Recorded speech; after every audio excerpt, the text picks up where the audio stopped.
What's up, gang? Let me make sure this flash is on. All right. In today's video, we're going to check out this warp, and it comes on, seems to work fine, except for we have nothing but red here. So I'm going to pull this chassis, and we're going to at least cap it to begin with, and we'll see how it goes.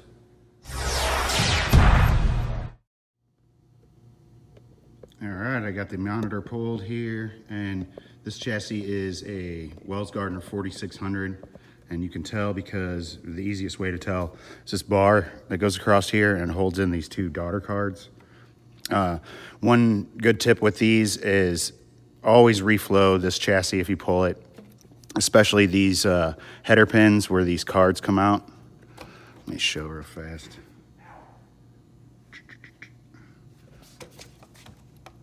So you pinch the front of this together and there's two little teeth that pop up. This thing just holds them in place and they pop out here.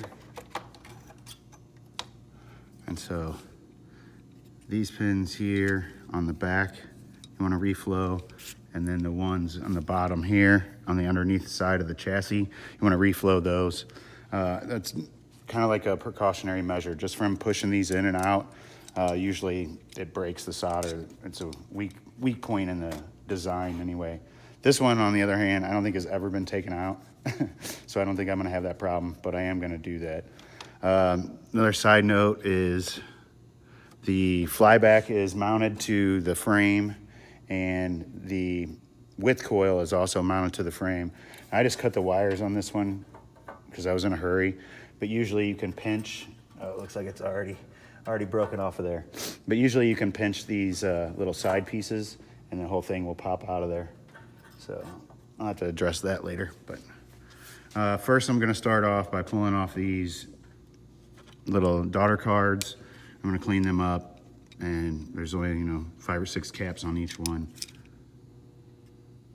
And look for some cold solder joints. That's where I'm gonna start. Here's the back side of that first card. And you can see, looks like we have a cracked solder joint there. And where was the other one? Possibly here. And this is the back side of those headers that I was talking about. So it's always, even though this one hasn't been taken out a lot, it does look like it has some cracked spots. Even if it was just from me pulling it out, maybe another one over here. Let's see if we can get a better look.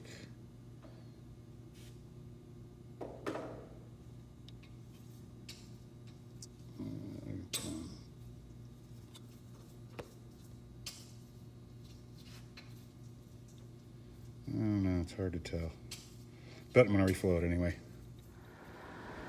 All right, I tossed it back in. There really wasn't anything out of the ordinary. Just I capped it, and there, like I said, there was some cold solder joints on those header pins. So now we have red and green. My yoke wires were flipped, and so I flipped them back to where they're supposed to be, and that's why it's upside down now. So I will flip those back, and then we will check and see why we're not getting any blue, and we'll see if we can adjust this thing in a little bit. Maybe I'll hook it up to the test rig so we can see it a little better.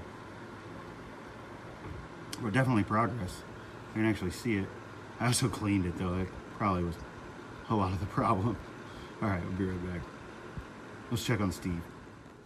All right, let's take a look here. I got it adjusted. Basically, there was no blue at all. I turned the blue drive up and the red drive slightly down. And then on the actual cutoff pots, or what is it, cutoff? I can't remember here. One of the two. These two here, the one over on the right side was the blue. It needed to come up. And then there's 3 more down at the bottom, and adjusted those in until it started to look good. The white is white, and we have red, green, and blue. I probably could tweak it a little bit more, but I'll wait until I get it in the cabinet, which is next. So I'm gonna move it inside here, and we'll see if we can't play a game, see if it'll coin up and all that stuff. And while I'm doing this, I was gonna do it earlier. Let's check on Steve and see what he's got done while I've been working on this guy. So these 2 right here are gonna be ground and 5 volt. So what do we get here? Did I not turn the game on? I didn't turn the game on. I guess that would help. Hang on. Here it is. A nice little trade. The person I traded got what they wanted. I got what I wanted. And a pretty good deal on it too. Super hang on. Get what I want. That comes later. Yeah. Okay. It's on fire. What happened? Whoa. Lots of smoke. Well, that's bad. Yeah, well, thanks for watching. When you take care of people, people take care of you in this community. That's the truth. So everyone, please remember that. Even if we're competitors, we're not enemies.